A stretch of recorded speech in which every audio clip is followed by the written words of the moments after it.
All right, I'm ready. All right, in 5, 4, 3, 2, 1, and go. Good morning, everybody. Hello, welcome to day 2 of the NATOA Indigenous Youth Summit. And we're excited here to bring you more presentations and workshops. My name is Adam Beach. I am Anishinaabe from Dog Creek Lake, Manitoba. If you're in here, hello. Hi to everybody from West Coast to the East Coast to the Middle Coast to all the lakes. Anyways, I'm the host for your event. And I would love to now pass on the screen to the president and CEO of NATOA. That sounds good. I should be a president and CEO of something. All right. Thank you, Adam. Good morning, everyone. I liked you better with the mask on your face. So we did our draw. Thank you guys all for filling out the survey, and thank you everybody for participating yesterday. It was really good. I really liked it. I learned quite a bit from all of you, and I'm grateful. So today we have a wonderful day of financial literacy, but I know everybody wants to know if you won. So here we go. I drew the names this morning. For $200 gift certificate from Amazon, first winner is Chanel Badger. The second winner is Kenzie Dube. The third one is Leah Prisque. I'm so sorry if I butchered your name. The next one is Stefan Friday. The other one is Mallory Yongwe. And then for the two $50 gift certificates from Amazon, we have Braden Baker and Shania Pierre. So congratulations, guys. If you could all send me an email at info@natoa.ca with your mailing addresses. I will have those mailed out to you next week because I am not doing it this week. So you guys will have that. And now I will give you back to the wonderful, energetic Adam. Woohoo! Man, oh man, where are we here? Okay. I remember when I was a youth and I wish I had people to discuss and have conversations with in what we're doing for the next for the last 3 days or this 3 days. But anyways, hello everyone. So today I'd like to take a few minutes to explain about how this event works. Right now I'll be reading a script so I don't miss anything. So the agenda is divided into 3 topics over the 3 days. Yesterday we had it was a great day discussing mental health, and today is about financial literacy. Now we're going to talk about how to budget, how to save, and also how to travel, which I do a lot, and potentially work overboard or work abroad. My last job was up in New Zealand, and there was this moment where I was driving to work, and there was hundreds of sheep blocking our way, and we had to just follow a sheep farmer, and these dogs were running around and guiding them. It was pretty cool. So I would love to show you what we're going. So if you are watching this, you'll be likely featured. You'd likely have figured much of it. You will be each day through the event website. When you wish to join a session, you simply click on that presentation in the agenda tab. From there, Zoom will open the session and it will begin. Now, you'll also see tabs that will tell you a bit more about our speakers and an attendee hub where you can create a profile and send messages to those attendees. Now, if you have questions for our speakers, the best spot is to basically use your chat box, which is under here. You'll be able to see it. We would also ensure you or we would also like you to know that the presentation will be recorded so that you can reference them throughout the NATOA website after the event. Now, let's talk about prizes. As you saw, Michelle gave away a gift card. And at the end of each day, we will share a survey form in the chat box with questions about the day sessions. And well, as it's an opportunity for you to provide feedback for the day. The next morning the next morning during opening remarks, as Michelle just did, she will announce the winner of the prizes. Now, our first presentation today is Tanya Tulus, and she'll be joined by Michaela and Leah. I wrote that down right here. I don't know if you can see it right there, just so I don't forget. And we'll be discussing how to work and travel abroad. Now, Tanya is a program advisor and policy analyst with International Experience Canada. She is responsible for engaging with Indigenous youth interested in international experiences. From my personal experience as international traveler, under the J Treaty, I am allowed to work and live in the United States without any hassle, without any issues with immigration. And it has provided me a wonderful access into Hollywood where I'm not held back. So I take advantage of that, and I'm very lucky because a lot of my non-Indigenous friends, they get a little ruffled under their feathers. You are so lucky. You know, it's good to be Indian. That's what I say. All right, Tanya, kick it off.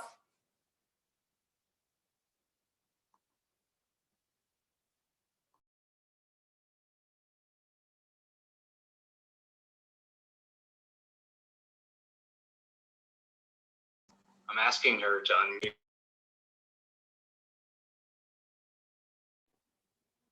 Tanya, unmute your box over there. It says you're muted out. Oh, there you are. Can you hear me? Yeah, we can hear you. All right. Well, hello, everyone. I'm excited to be here. Thank you, Adam, for such a wonderful introduction. So my name is Tanya Tulus, and I work for International Experience Canada. It's a Government of Canada initiative for youth between 18 to 35. I wish to acknowledge that my workplace in Ottawa, Ontario, is on the traditional territories of the Algonquin Nation. I also wish to say that I'm not alone. I'm joined here today by two of my favorite friends and colleagues, Michaela and Leah, and I'd like to ask them to quickly introduce themselves.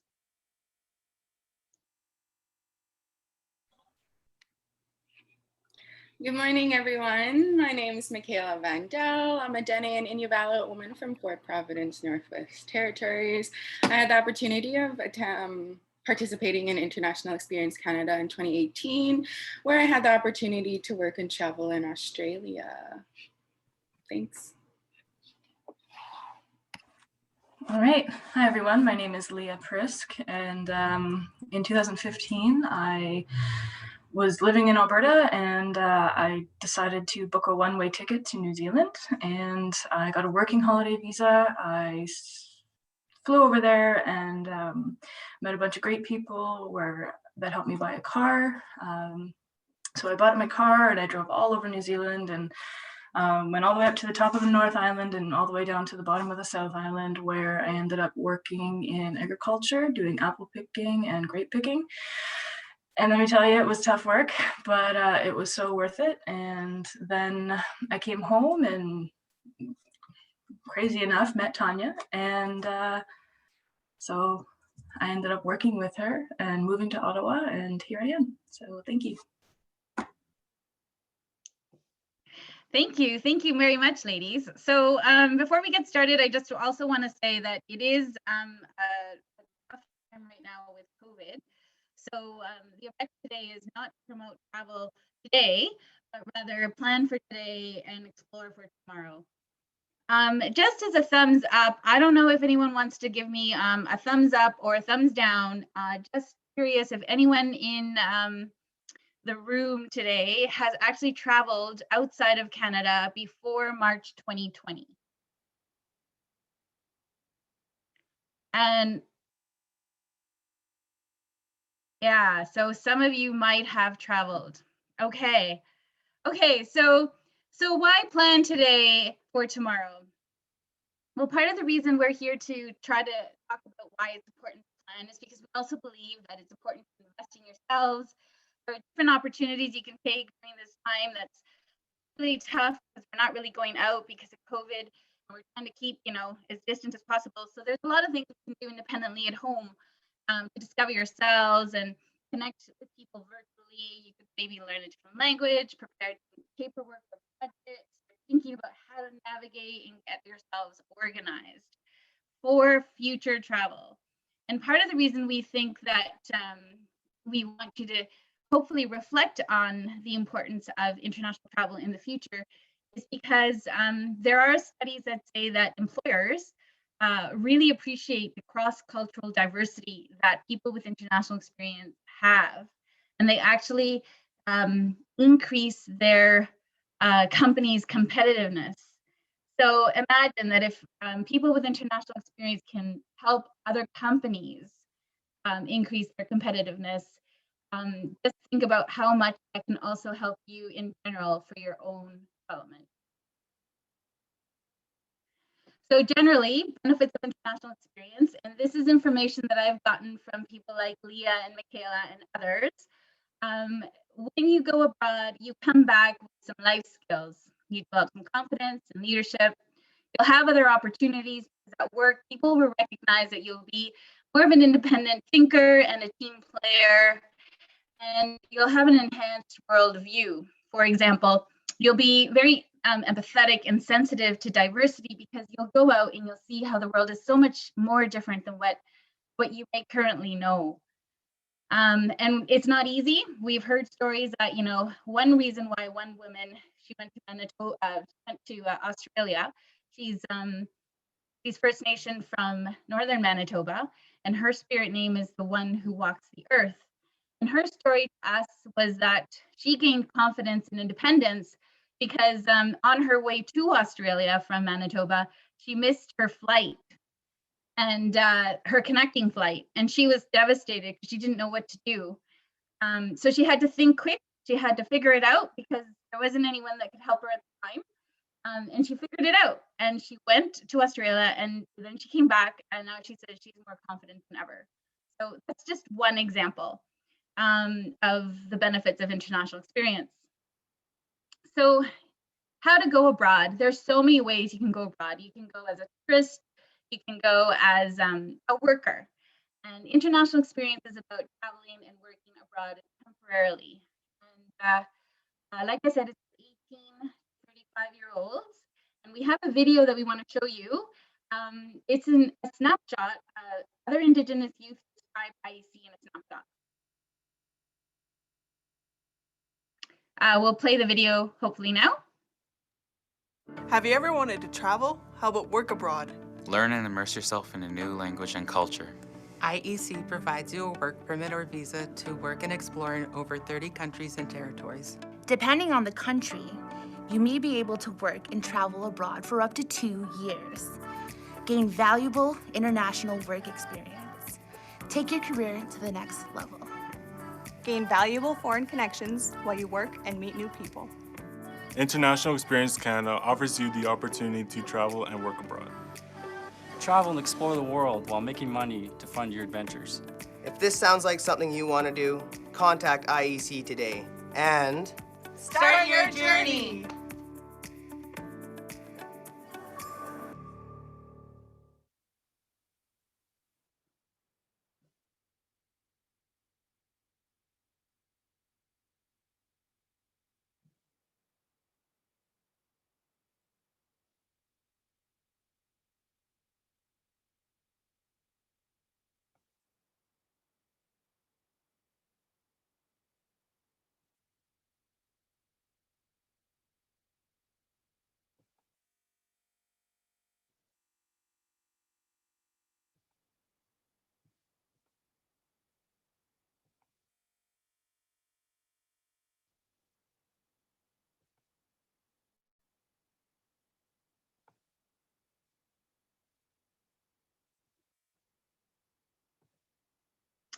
Hi, everyone.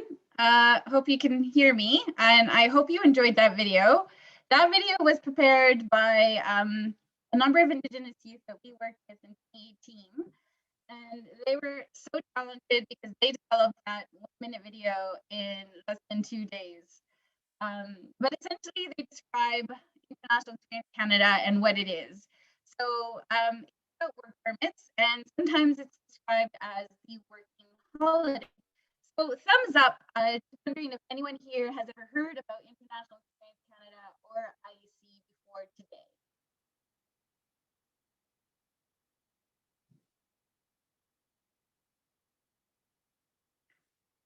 I can't see the chat right now. All right, so it looks like some of you might have heard about International Experience Canada and IEC. So like I said, it's about work visas. There's 2 different kinds of work visas, and we partner with over 30 different countries so that youth from Canada can go to those countries, or youth from those countries can also come to Canada. And so essentially the government of Canada negotiates reciprocal agreements for youth mobility agreements. And as a result of those youth mobility agreements, we can use International Experience Canada to also create youth exchanges. And we have had an experience where we've used we've partnered with Indigenous-led organizations who work with Indigenous youth, and they actually facilitated a youth exchange. And so in this photo, you'll see it's actually Michaela. Michaela's underwater, and she can share more about her experience in Australia during the Q's and A's. In the meantime, she really wanted you to see her video about her exchange. So yeah, if anyone can play that video, we would be so happy. Tanya, Yes. Sorry to interrupt a second. Can I ask you to just get a little closer to your microphone so we can hear you a little bit better? It seems to be cutting in and out a bit. Oh no. So I was at the point where I was asking for the youth exchange video to be shown. Did I go back a bit? No, we can play that video for you now. Okay. My name's Sean. I'm from Australia. I'm in Canada working with Northern Youth Abroad, so I'm here on an exchange program. My name is Michaela. I'm a Ghanaian Inuvialuit woman from the north of Canada. I'm here in Australia on an IEC program working for AIM for the summer.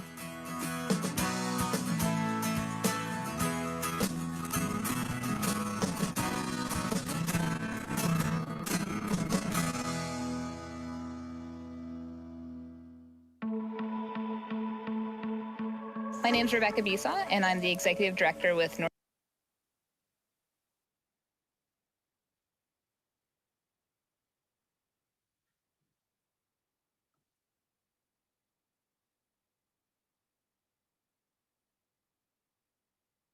Australia. Hi, everybody. I'm in Canada working with Northern Youth Abroad. I'm here on an exchange program. My name is Michaela. I'm a Ghanaian Inuvialuit woman from the north of Canada. I'm here in Australia on an IEC program working for AIM for the summer.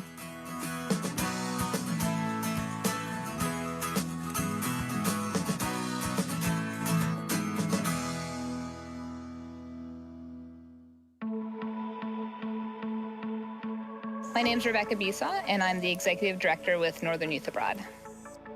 We work with youth who live in Nunavut and the Northwest Territories, predominantly Indigenous youth. About 98% of our participants are Indigenous, Inuit, First Nation, and Métis. We offer experiential education programs for youth 15 to 23 living in the communities. About a year ago, we were introduced to AIM as a partner organization through IEC and proposed with the idea of doing Indigenous alumni internship exchange, essentially. My name's Ben Abatangelo, I'm the co-CEO of AIM. We're excited about harvesting Indigenous knowledge and leadership from different parts of the world, and this is going to be a great program to do just that. So we were able to select Michaela, who is currently in Sydney, and to welcome Sean here with us for 4 months. My position with AIM is a program manager, and I basically do all the behind the scenes things for program days and tutor squads and just making sure all the odds and ends are done up. A program day at AIM is essentially the kids coming onto the campus, and we have mentors from the university who volunteer their time to do sessions and activities with the kids, getting them out of their comfort zone and just being proud of their Indigenous identity. I'm a mentor leader with AIM, and my role involves organising the program days, running tutor squads within each high school. My experience here with NYA has completely just blown me away. Like in the job I'm working in here, it's kind of similar to what I do at home, so I've picked up a few more tips for mentoring youth. It is a lot of hard work, but you also need to be able to have fun with it and really enjoy the experience. Working and traveling in Australia has totally taught me how to be more independent. I had to do a lot of things on my own and just navigating and planning, you know, going on my trips and stuff like that. It was like all alone and kind of like the first time I ever did them, and it really taught me that I could be my own person. Being here for 3 months without anyone from back home has been a massive change for me. I haven't been away from home for any longer than about 3 weeks by myself. So, and then definitely to come this far across the world to be alone by myself. It's been a life-changing experience I've really enjoyed.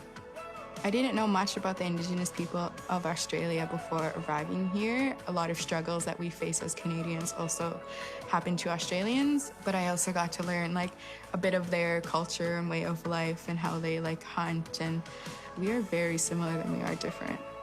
Coming and working with NYA, just learning about Nunavut and Northwest Territories has been a crazy experience for me. I literally had no idea about the youth and the people from those communities.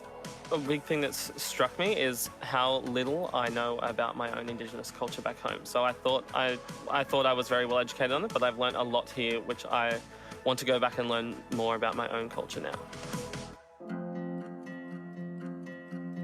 Working for AIM will definitely like open more doors for me back home.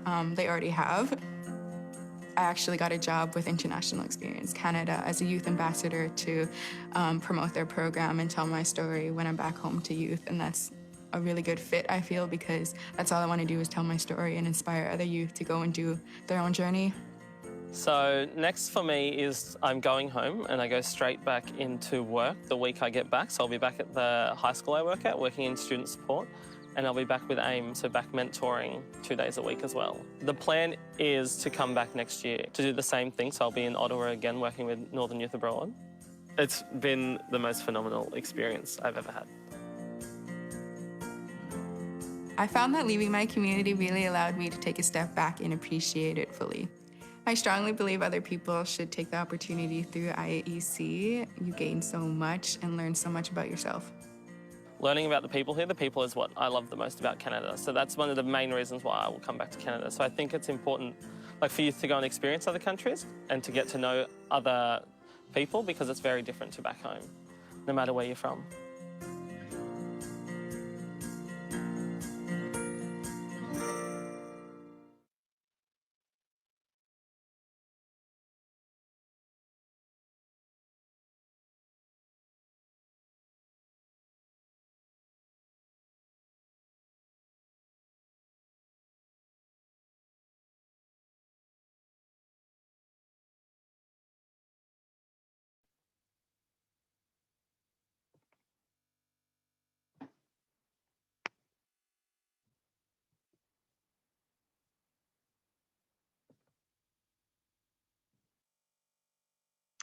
Hi, everyone. I hope you can hear me a little bit better.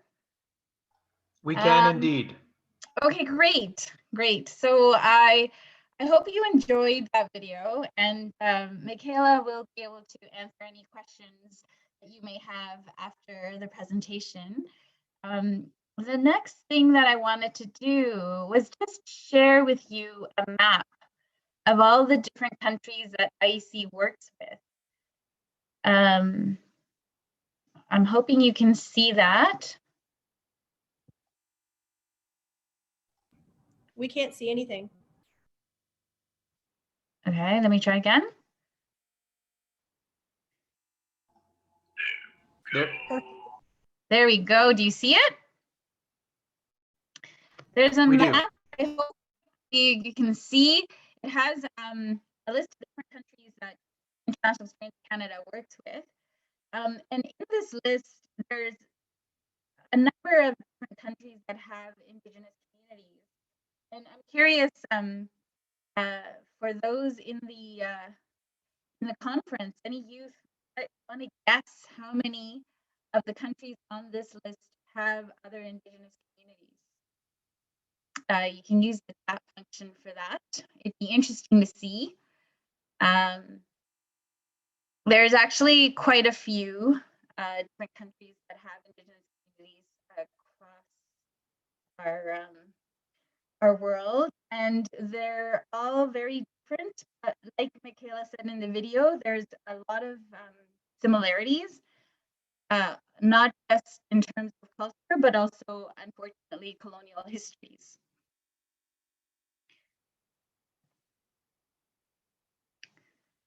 So I'm going to move on to the next function of the slide, which highlights all the different countries that have Indigenous communities. You'll see there's some in Latin America. The ones that we partner with are only Chile and Costa Rica. But in fact, the majority of countries in Latin America have Indigenous communities that were colonized by the Spaniards. And then there's obviously Australia and New Zealand. And then there's a few countries in Asia, Japan, South Korea, and Taiwan. And then the other countries in the north are Norway and Sweden. And those are the only countries we partner with that have Indigenous communities. There's a few others as well. And so one question that we typically get when we try to share information about IEC is, how would you apply for this particular initiative? So it is a self-directed initiative where youth would be encouraged to look for work on their own and budget on their own. But there are organizations on our website that also help youth find jobs or find accommodations. But all of the Indigenous youth that I know who've participated in this program have pretty much figured it out on their own by talking to their communities, by talking to Indigenous-led organizations. So just Tanya, Tanya. Yes. We can barely hear you. It's like one word would be that, and then we won't hear anything for 10 seconds, and then it'll be this, and then we won't hear any. Do you have a different microphone perhaps, or like an Apple headset that has the microphone on it or anything like that? Yeah, what I'm gonna do is I'm gonna go look for a headset, and I'm gonna turn the floor to Leah. Okay, perfect. Okay, but we're at the slide of success stories, so I don't know if Leah wants to just go ahead and tell her story. Yeah, that would be great. Okay, perfect. And I apologize for the sound on my end. I don't know why it's happening. Right now, your sound is perfect. I don't know what you're doing. What happened? I don't know. Okay, stay there. Don't move. It works perfect. Okay. So, Leah, do you?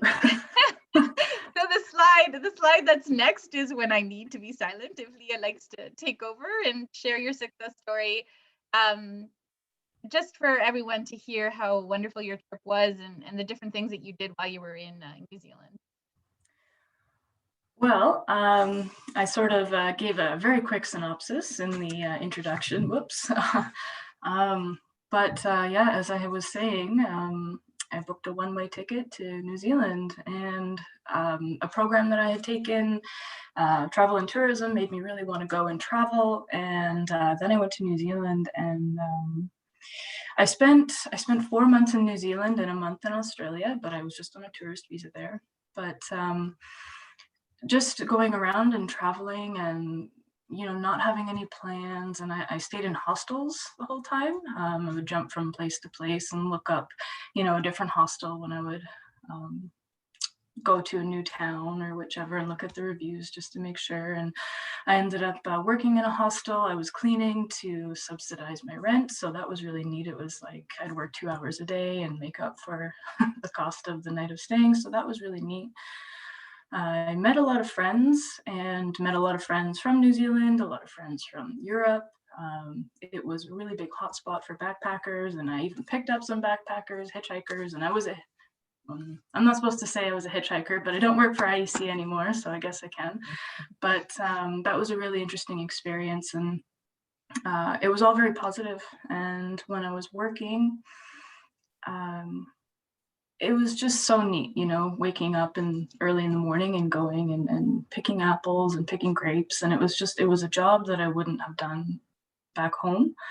I had done mostly hospitality my whole life, and then going to New Zealand and seeing the Maori people there. Oh, they're so beautiful, and the culture is so beautiful. And the way that the country itself incorporates the Indigenous culture into, I guess, the mainstream culture was very touching and very made it easier for me to actually learn about it. And so when I came home, I ended up going back to school for Indigenous community and social development, and I got another diploma, and it just really snowballed my life into the direction that I'm in now. And so that one trip to New Zealand really changed my life and really gave me more sense of independence, and that I could do anything that I wanted for myself, by myself if I need to. But it would have been nice to have somebody take some photos for me a little bit more. But yeah, so that's my piece. I love New Zealand. I would love to go back there. I'd love to see more of Australia, but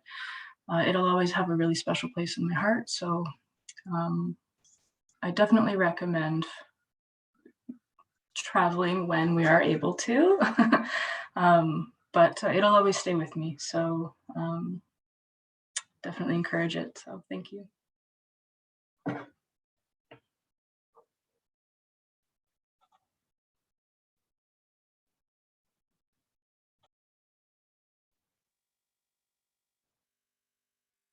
Hi, so hopefully you can hear me. I'm really sorry that the sounds have been terrible. The story that I'd like to share with you is about Stephanie. So like Leah's successes and Michaela's successes, Stephanie has also had a very successful journey since her return with International Experience Canada. She went when she was 18 to Australia, and it was a graduation gift from her family. Her spirit name is the one who walks the earth, and her goal was to see as many countries as possible. She started with International Experience Canada, but after that, she continued to travel. For example, she participated in a lot of UN youth initiatives, and she traveled to Chile. And she's working also as a mentor with Canada World Youth when it's safe to travel, and there's youth that are going abroad to do other activities. Stephanie works with the youth, you know, give them some tips on what to expect to go abroad. And she couldn't join us today, but she does say hello, and she does encourage youth to think about how international experience could possibly change you. And, you know, it's an opportunity, she says, that no one should pass up. In this case, because of COVID, it's an opportunity we have to wait for and travel. But her story is one of a few other stories of other Indigenous youth who've succeeded. And our hope is to discover more youth who go abroad and hear more stories so we can share their stories onwards.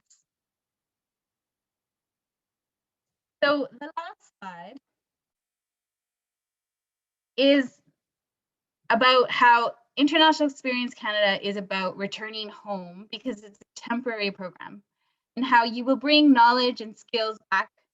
You bring them to your community and you can apply what you've learned and how you've developed at home. And for those who have questions about how to prepare and how to budget, there will be a session that's being hosted later today at 5 o'clock. And I thank Michelle and her team for organizing that session. And I'm looking forward to attending as an observer. But I hope that this presentation was helpful. If anyone has questions or would like to talk with Michaela and Leah about their stories, please ask us now, either using the chat function or raising your hand and asking us to answer any questions you may have.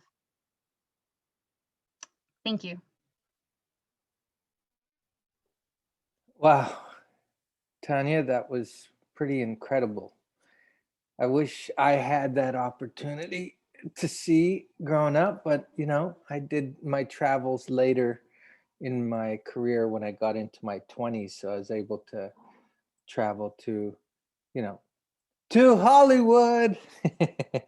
But I wanted to show a video. I don't know if you could see this on my phone, but this is when I was in, here, hold on.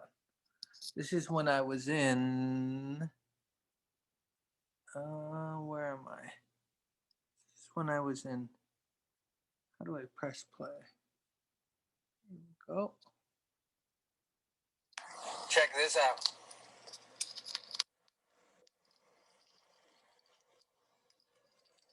That was me and the sheep going to work. So those are experiences that I would never have experienced unless I went to New Zealand. But I would like to have everybody enjoy a break from here, and we'll see you. Adam, can we do a little bit of questions with Leah in them? Because we still have a lot of time if anybody wants to ask any questions. Oh, of course, definitely. Okay, so I have a question that I put in the chat, but maybe not everybody saw. How hard was it, Leah, for you to find a job? Like you mentioned, it was a little easy. What about the other ladies?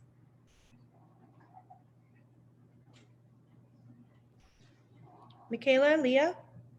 I don't know if Leah wants to go first, but since I'm already unmuted, my experience was a little bit different. My job was already lined up for me when I went, since I was in a internship partnership kind of thing where someone was coming over from Australia and someone was coming over from Australia to Canada and I was going over from Canada to Australia. And so I already had a job, but I did meet a lot of other travelers. I was joining Facebook groups and whatnot, you know, because I was by myself and I wanted to be with other people and experience other things, meet other friends. Solo's going nice too, but you know, you always want some company sometimes. And I found it easy just to join these Facebook groups and to like meet others and just hear how they found their jobs and whatnot. And Australia is such a well-known country for going abroad and having all those travelers. So there's like a lot of options. A majority of the ones that I found had easy access to was farming and working in hostels, as Leah has. I didn't really have to find jobs. And if Leah wants to share. Yeah, for sure. So the neat thing is that I guess I had put in the chat, it was as easy as finding a job on Indeed here. But when you're in those countries and you're typing something in online, the search engine will bring up things that are more relevant to that country. So I did have the New Zealand, I don't know, is it VPN or whichever. So when you're looking up jobs here, you know, you'll have to search a little bit more. Whereas there, it was all pretty right in front of me. And then what I wanted to do was the harvesting and agriculture. So it was just like agriculture jobs in New Zealand, and it was as simple as that. And then I met somebody, it was a secondary party who matched people up with organizations. So I worked for MA Orchards, that was the apple picking company, and then Quest Vineyards was the wine company. So they were just organizations that were looking for youth, and a lot of them were people from different countries. So it was definitely really big, and it was more safe. It was English speaking, it was, you know, all of that. So it was actually quite easy, and it wasn't one that was you know, high skills. I needed to have certain qualifications. It was just, I'm here, I've got, and what I needed was my IRD number, so my Inland Revenue Department. It was kind of like a SIN card in Canada, so I needed to actually go, and that was probably the more hard thing. So I met somebody who let me use their address, and that was another thing too, is that you needed to have a permanent address, which most backpackers would just use as their hostel where they were staying, which was just fine. And then setting up a bank account So I had to go get a bank account so that I could get the direct deposit. And that was probably the more strenuous thing than actually finding the job itself. So groups, maybe I should have looked into more groups, but I was actually matched up with somebody from the US who was going to be working with me in the vineyard. So I ended up picking her up and we stayed in a hostel together. So it was nice to have somebody, you know, start working with me, and that was that. I guess there's more questions in the chat. Another question. Somebody wants to know, has COVID affected the traveling process with this now? Do you have an answer, Tanya? Yeah, I do. So yes, it's definitely affected there is travel restrictions. No one really is traveling, and we're not encouraging travel at this time. I was just looking for the link. I'll put it in the chat box. There is a link. So Global Affairs Canada has travel advisories. So if you're looking to travel, it's always recommended that you definitely look to see what Global Affairs is saying about a specific country. And of course, now with COVID, it's definitely not a good idea to travel. But some youth are doing it. They're looking at the website, checking out what status is, which countries are safer than others. I mean, some youth have told me that Poland is not that. Poland seems to be a safe country that they've gone to visit. And in fact, there is one youth that I know of right now that has gone, not on IEC, he's gone. But for that, you know, it's better just to check the website and take every safety measure possible. And I'll put the website on the box. Thank you. Joshua was asking, were any of you living in a specific Indigenous community when you traveled, or were hotels and hostels the only option? Since my experience was a little different, again, like everything was set up for me. I didn't really have to find a place to live or a place to work. It was all already lined up for me when I went. So I was staying at the University of Sydney in one of their dormitories. And so that was nice in terms of, you know, being around people my same age and like interacting at that level. Again, a lot of people were busy with school, but it was still nice to be in that environment. There was some Indigenous people and students, but I did not get to be in actual Indigenous communities as much as I would like. Like I wasn't in the outback, like in the boonies or anything with Indigenous communities, but I did attend some cultural events. What I was really surprised with Australia was how much, I guess, a bit ahead they are in terms of reconciliation. Like they have NAIDOC week where they like celebrate Indigenous women, and they have themes on specific like that people have done in their communities and leaders and stuff that are Indigenous, just to like recognize them. And they have like Reconciliation Day, and they have like Invasion Day, you know, like when Christopher Columbus came in and invaded and whatnot, and like just how much recognizing and like how much land thanking they do. And like any, you know, like I would be in like the top notch like skyscraper buildings and banks and stuff, attending sessions, and people would be thanking the land that they're on, and that just blew me away. Like it didn't matter where you were, people were thanking the land that they were on. And I was like, you know, we should be starting to do that in every little thing that we do. And also I got to experience a really special moment with an elder. She was from way in southern Australia in a little tiny community, and she was flown out to Sydney, Australia for NAIDOC week to like talk about our community and to like show people how to weave with brass and stuff like that. And like I got to sit down with her, and we like stitched some bracelets and stuff using like their colors of their flag, and she like told me the process of how she got her like weaving and stuff like that. And she was even like doing a same stitch that like we do and sewing and stuff. And it was just so cool to have someone so far away like be like, wow, like you know a bit of what I already know, and like just connect over that moment. And okay, yeah, I think I'm going off at things. I wasn't specifically in Indigenous communities, but I got those little experiences, and I wish there was more. But I love it though, your like enthusiasm. I wish I was still a youth. I'm not that far off. But I don't know. Great I experience. Go it travel. sounds absolutely amazing. Leah, what about you?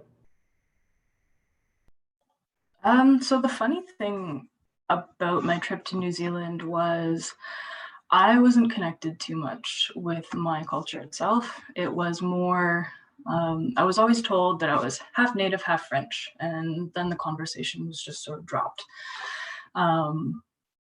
So when I went to New Zealand and saw all of the Maori people and, you know, just how involved that culture was in the country, it was just like, it was like, wow. And in New Zealand itself, the North Island has more, so the population is about 4 million, and then the South Island is about 1 million.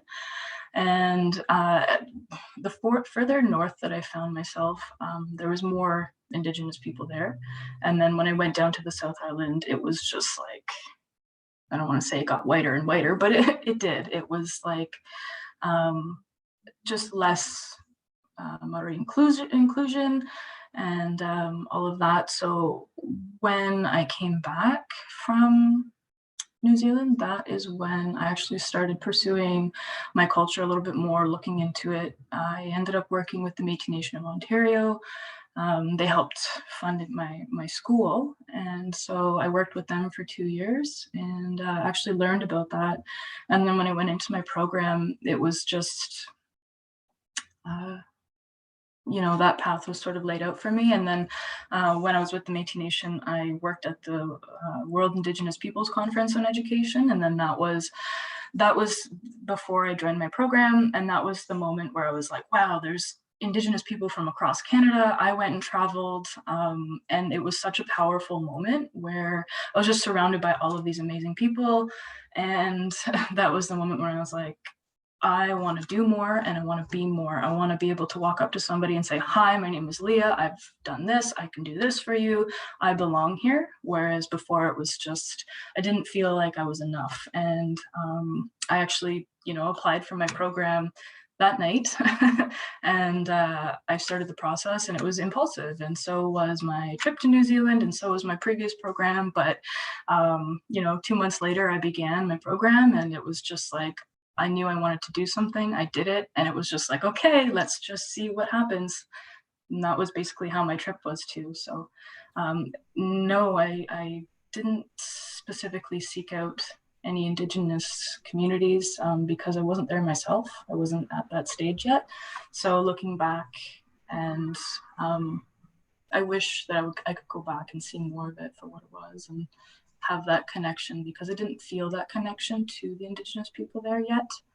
So I think this is so great. I really wish that you guys were not so judgmental against old people, because it would be nice as an old person to do these things and leave my 3 children behind and explore New Zealand and Australia. But here I am in Ontario. Not jealous at all. No. So Adam was asking, did either of you guys get homesick? And if you did, how did you deal with it?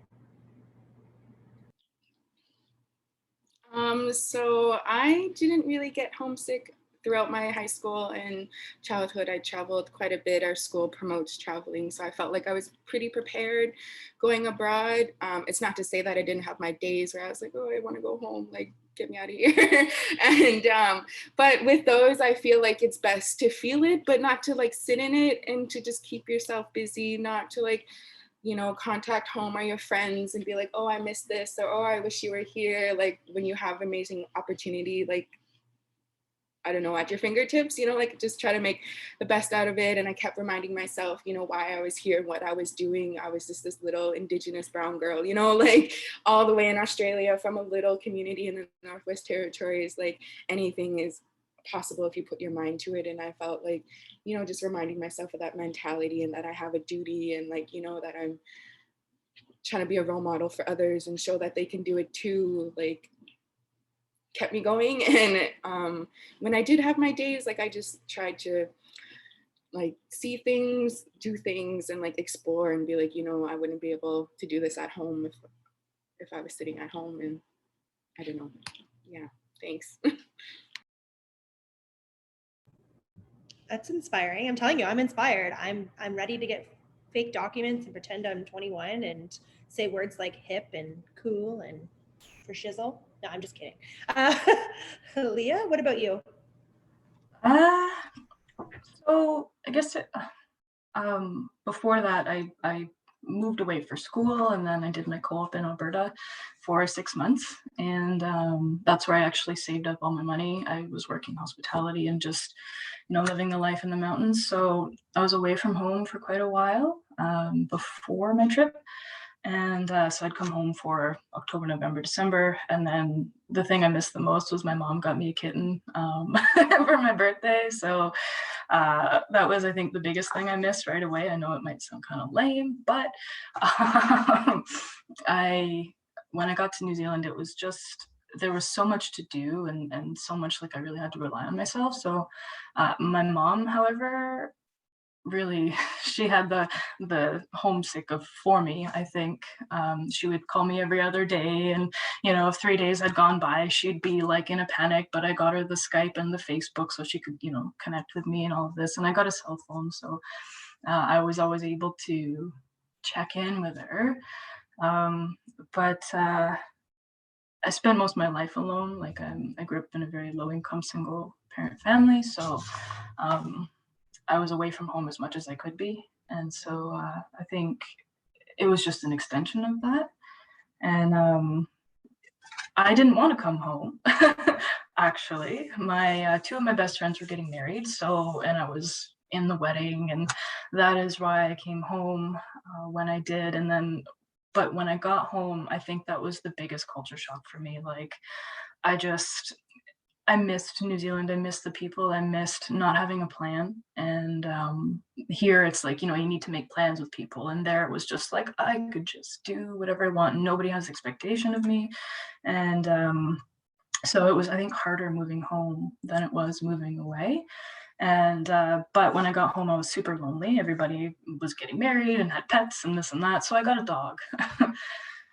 And so now he just turned 5. So he was my makeup for that. But I guess I did miss my friends because I didn't have them there.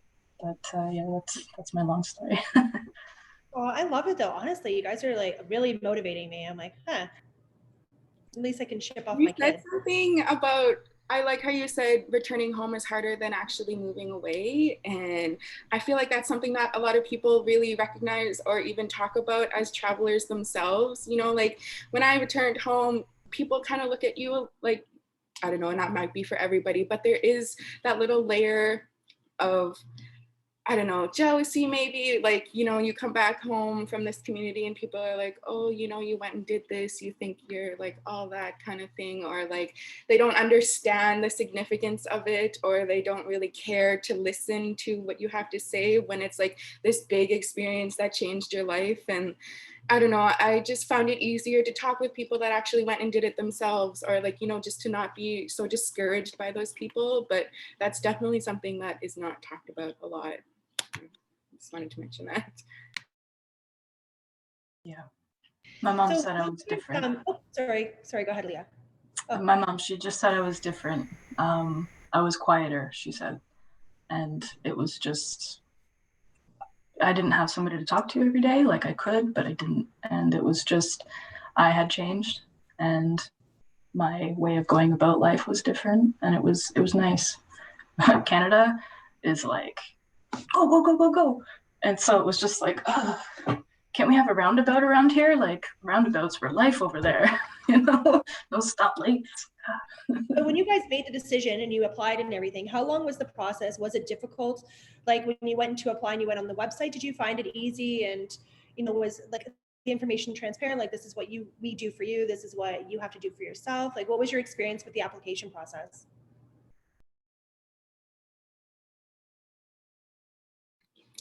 I don't know if Leah wants, okay, I'm going first. Again, mine was very different. I was in an exchange with Northern Youth Abroad and AIM. So I actually didn't know I was on International Experience Canada until I was in Australia. But the process was actually not even that long. I probably started my paperwork in May, and in February, and I was gone by May to Australia. Yeah, it was just in terms of like paying my visa, working holiday visa, and fundraising for my actual flights and stuff. My community helped a lot with that, paying stuff out of pocket. So I was just out of school, out of university my first year. And yeah, it was a lot of scrambling, but it happened all so quick and worked out so well. And I'm just thankful.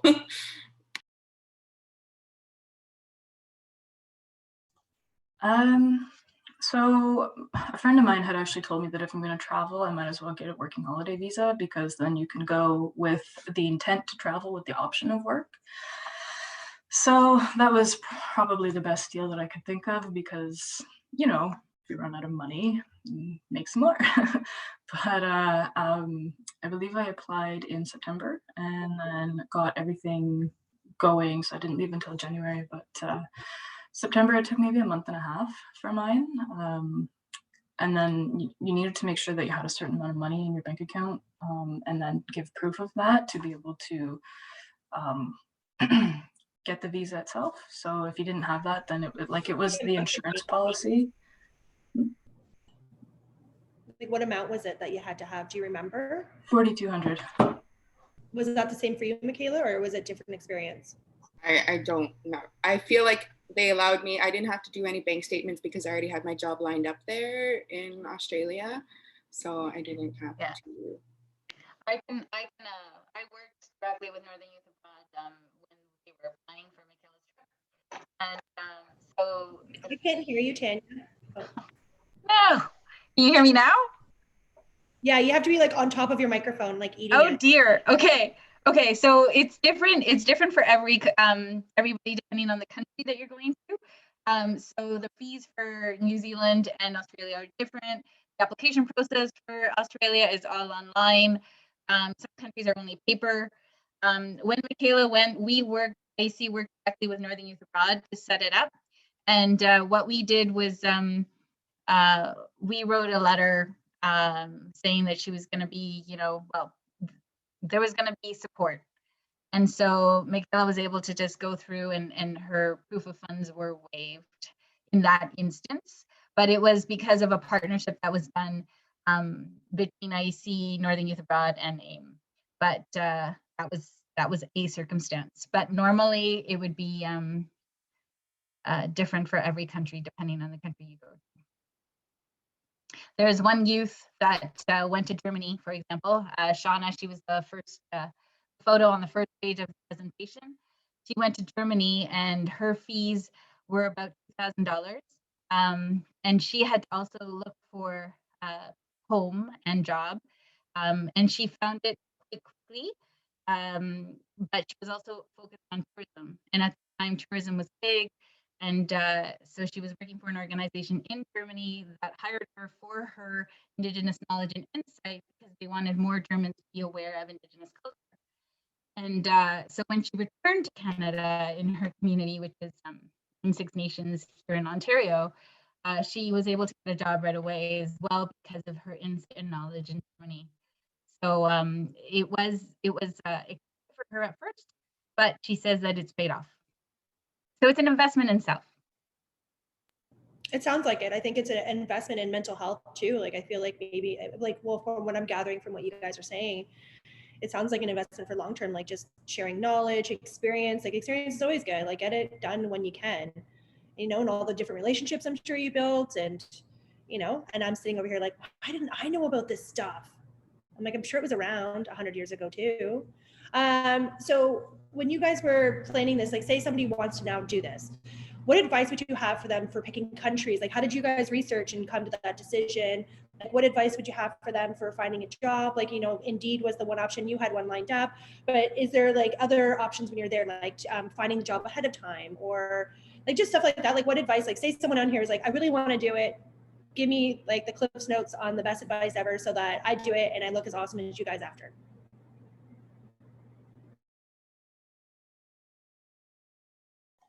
Do you want to go, Michaela? I need to think a little, so you could go. Okay. definitely check out, so like pick 3 countries or your top country where you'd like to go, and then research the country itself.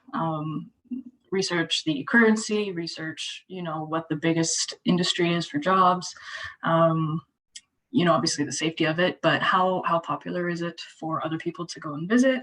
And then, everybody kind of has that one desire to go somewhere, right? So do that, but definitely do some, and you're not going to be able to help yourself. Like, honestly, when you get your visa, you get your plane ticket, you're going to be like, I got to learn everything I can about this country. So and by doing that also, you get yourself more excited to go. So do that. And then, so I had an idea of what I wanted to do, and, kind of moved you towards, like, every step that I took me to another outlet that I knew I should explore. There was cell phones in the airport, in the country itself. So, consider that. And yes, can you ask me the question again?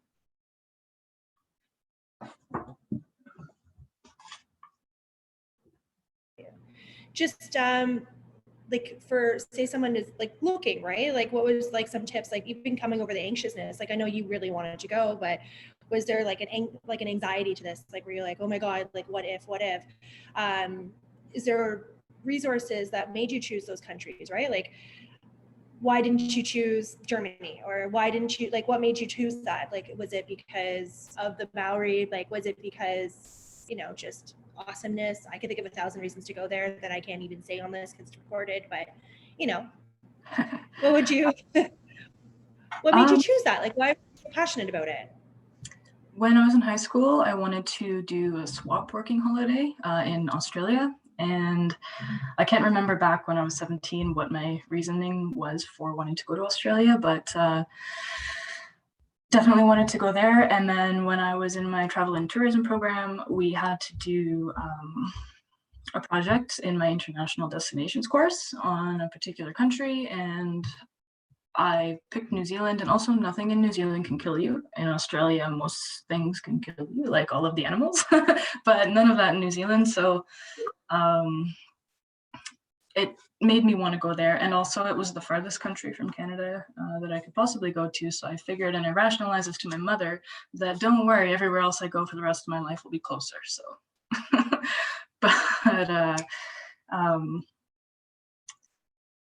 yeah, that was, it all started from when I was young, and I didn't go traveling. So 2015, I would have been 22, 20, no, 23.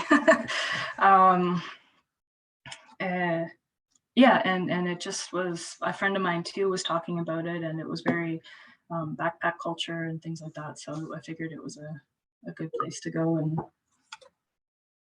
Lord of the Rings helped, of course. TV on H. Okay, you want me to go? I just seen a question in the chat saying, Michaela, since you got to travel in high school, you said you got to travel in high school since I'm too young to do International Experience Canada. Do you have any independent stories or experience you can share? In high school, they promoted a lot of, this kind of like leads into the question of like advice and like interest in how to pick your country. But they did a lot of college tours where they brought us to different cities and just basically kind of like, oh, this is what your life can be, and you can go to school here and all that kind of good stuff. And they really, yeah, promoted travel and just like leaving your community to like appreciate where you come from kind of thing. And when I graduated in 2016, my principal was like, hey, Michaela, like I didn't know what I wanted to do. I didn't want to go to school. I was pretty lost. And she was like, why don't you travel to help figure out what you want to do? You know, you can experience different things, see what you like and what you don't like. And I was like, what a great idea. And she had a few connections, and she got me set up with a family in Costa Rica. And I moved down there for about over a year, and got to travel to the other countries there as well. And that's where I really saw the other Indigenous communities, you know, the Ticos, the Ticas of Costa Rica, the Indigenous peoples, and just how they live their everyday life and how they're so happy with what they have. I really fell in love with, like, I was really learning about my own self and my identity and realizing how special it is to be Indigenous. And I was learning all about this stuff. So I was like, I want to go to other countries where there's Indigenous people, where we can connect on this level, see what the similarities and what the differences are. And so I made a promise to myself that I would try to get to a new country every year, and hopefully they have Indigenous people, targeting the ones that I know have Indigenous peoples. And when I heard about Australia, I was like, heck yeah, like, let's go. I always, like Leah said, I love to have 3 top favorite countries in terms of like my interests: the Indigenous peoples, language barriers, scenery. I love to hike and see things, so that was a big one. I really wanted to scuba dive and skydive. I got to do that when I was in Australia, just find the places that are fit for those things that you want to do. I also watched a lot of YouTube videos on like what to expect or just advice and whatnot. I was really shocked when I came to Australia and I had to get an adapter for my phone charger and people were driving on the other side of the road.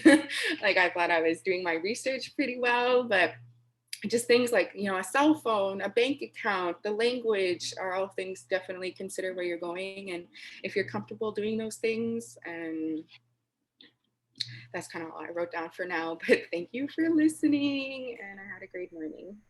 I love it. I guess I have one more question. Are you able to go back? Like, now that you guys have gone through the program, I don't know if Tanya could answer this. And if you are able to go back, do you plan to, and would you do a different country?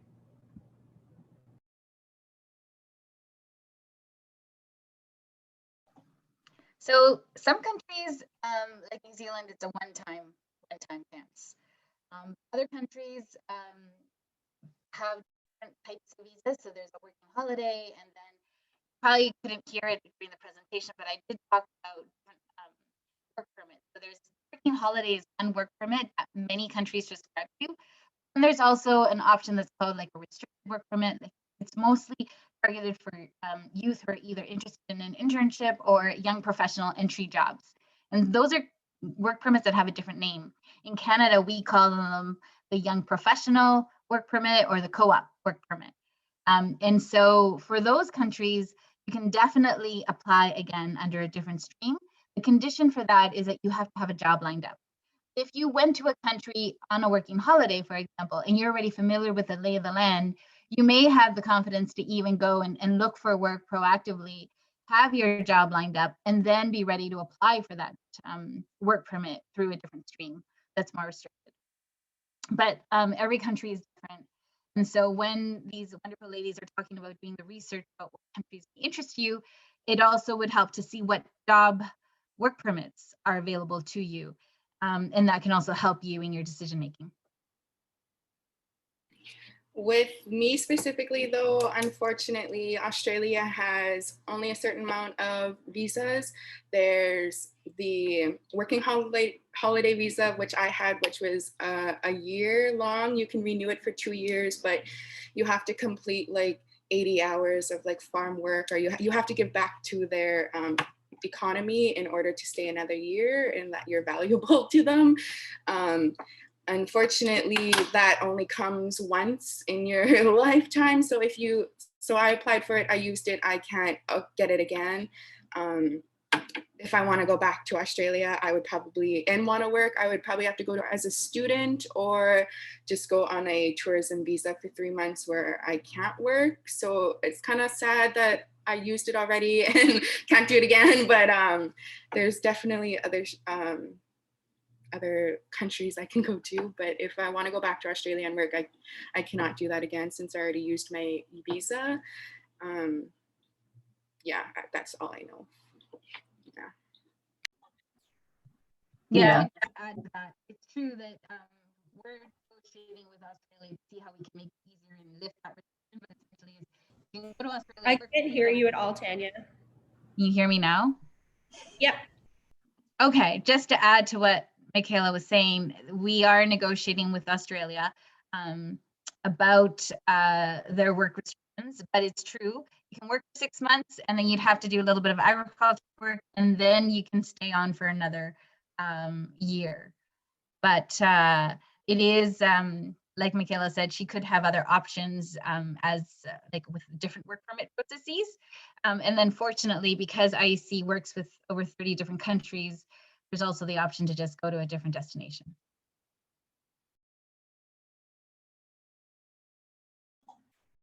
Yeah, I wish I could have went back to New Zealand, but it was just timing. And so I could go back now on a tourist visa and not work officially.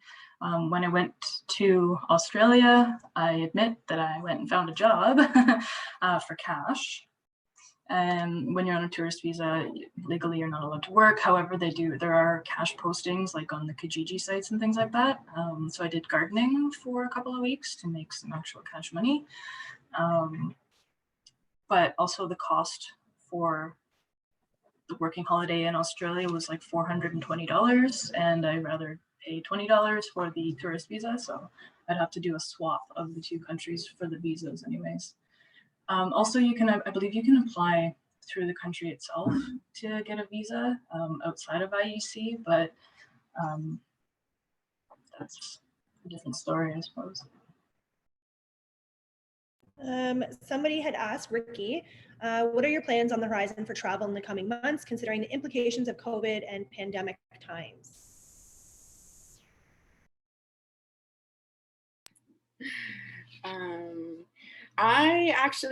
I took the semester/year off of school to kind of travel, and then COVID hit and I was like, wow. But I know I'm still kind of, traveling inside the country of Canada while being safe, but I don't know. I feel like I shouldn't say this because of my job, but I really want to go somewhere and I'm feeling a little devilish and like I want to take that chance because I feel like the experience of the travel itself is worth that risk. I don't know if, yeah, I didn't want it to stop me, but it has, and definitely just got to be safe and do my research. But I really hope in the new year I get to go somewhere that's outside of Canada. I don't want it to stop me.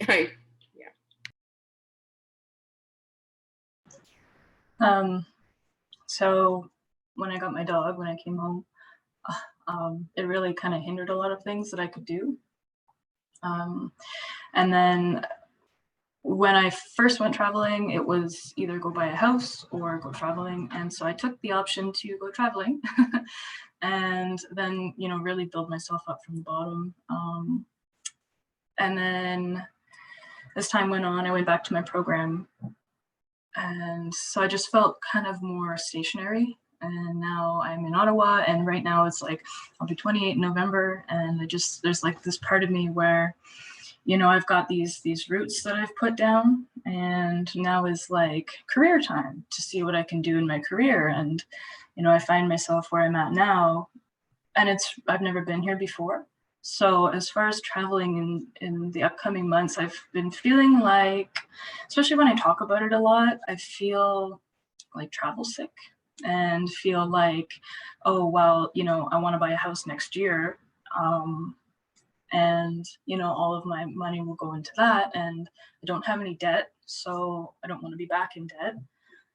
Probably will be, but, so as far as traveling again, it's kind of like a bittersweet, will I be able to do this again in my life? And I know I will, but I've also got a partner now too, which, I hadn't had one before. And, now it's just like we're, going together like the wampum belt and, starting this life together. We've got now 2 dogs and a cat, and it's just like, it just doesn't seem as feasible as it used to. And so I'm feeling a little sad about that. Thankfully, COVID is like, you shouldn't be going anywhere anyway, but hopefully there will be a time when I can go and do that again and maybe have that carefreeness that I did before.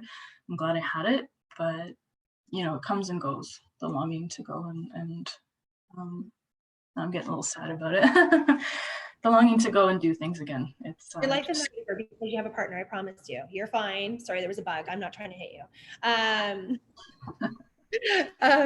you. You're going to be fine. You guys can always do it together. Traveling with your spouse is great. You know, you can always start when you get older. I'm not that old. Like, I'm old-ish, and I plan to go abroad for about 5 months with my family and work remotely when we don't have events. And you can do it. Everybody can do it. I don't have the luxury of being a youth and having someone help me, but I do have Google, and that's all I need. So, but we are going to wrap up. We're going to go to a break. Is there anything you guys want to say to like finish it off? Is it okay if anybody private chats you and asks you some questions? Do you guys mind?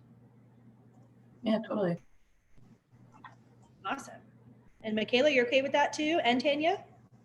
Yeah. Awesome. So everybody on the left side of the lovely thing, you pick your thing, you do your chatty thing, you message them, you guys get it. That's how I talk. And Adam is going to do the sign off before we go. There he is. Yay. Hey, thank you. Thank you, everyone here for sharing the experiences, because, you know, I wanted to touch on Michaela when she was talking about how she went home and everybody was kind of, you know, crabs in the bucket trying to pull her down emotionally and saying, oh, you're better than us.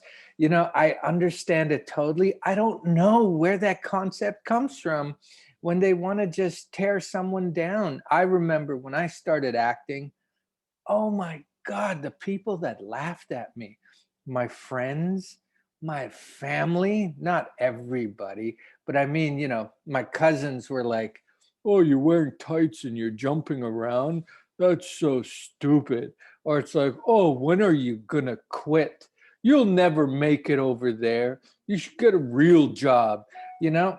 So there's all these concepts of people's opinions, and they kind of just, I don't know, that jealousy, or I don't even know what to call it, but I've always moved forward.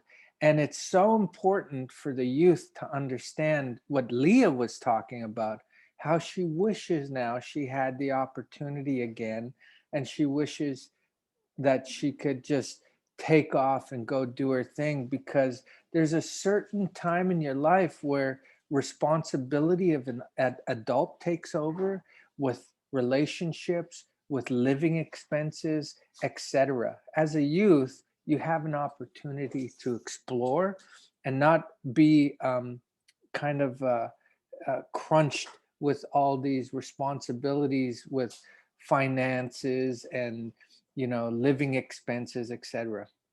And, you know, to be able to just say, I want to do this and go do it, that's such a big experience. So thank you, Michaela, Tanya, and Leah. You guys have really, you know, inspired the minds of all of us to think about it, you know. That's Summer's arm over there in the cupboard, if you guys want to know. So anyhow, let's take a break, and we'll see you guys shortly. All right. Have fun. That was a good one. All right. There's so much pain, oh, can we heal it? Can we heal it now? The fight is never ours alone. We're all in this together. Yeah. One life, one love, all you need.